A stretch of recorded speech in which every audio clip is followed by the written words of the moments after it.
What if I told you a lion begged for help to save its own cub? What happened next left everyone, myself included, completely speechless. The air was thick with tension as I crouched in the safari vehicle, my camera forgotten in my lap. Less than 30 feet away, a massive male lion stood, amber eyes locked on mine. But it wasn't aggression I saw, it was desperation. A plea I'd never witnessed in 15 years guiding safaris. I'm Jack Lawson, Senior Safari Guide at Mara Wilderness Camp in Kenya. That morning began like any other, tourists buzzing with excitement, eager for wildlife. We tracked a known pride of lions to their favorite acacia grove, expecting the usual majestic sights. But nothing could have prepared us for what unfolded. The male lion paced anxiously at the base of a tall acacia tree. Lions don't normally act this way during the day. Something was wrong. Then I saw it, wedged in a high fork of the tree, a tiny lion cub, about 4 months old, clearly stuck and terrified.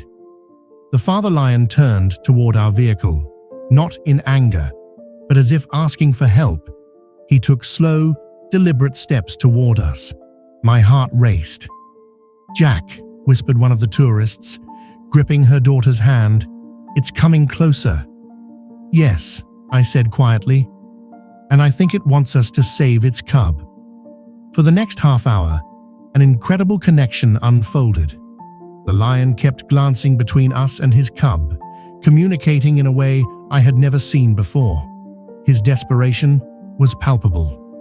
The cub's cries grew weaker, its tiny body struggling against gravity.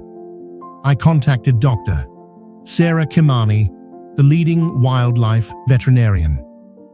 "Are you certain?" she asked, her voice trembling over the radio.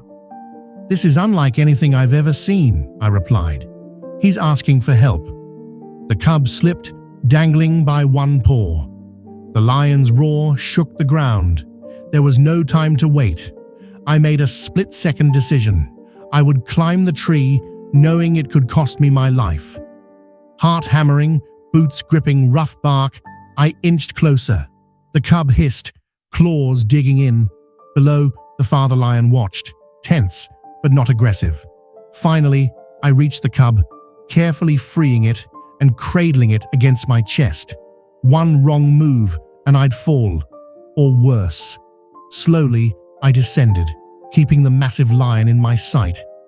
At 5 feet above the ground, I extended my arms, offering the cub to its father. The lion rose slightly, took his baby gently by the scruff, and lowered it safely to the ground. For a heartbeat, our eyes met. An unspoken acknowledgement. A bond across species. Moments later, Dr. Kimani arrived. The lion, with cub in tow, disappeared into the savannah. The footage from that day sparked disbelief among scientists, challenging everything known about lion behavior. The rescued cub thrived, and the father's protective instincts were forever etched in my memory. Sometimes in the wild, the line between human and animal blurs. Sometimes a desperate father's plea reminds us that empathy knows no boundaries, even between species. And that, my friends, is the day a lion asked for help and a human answered.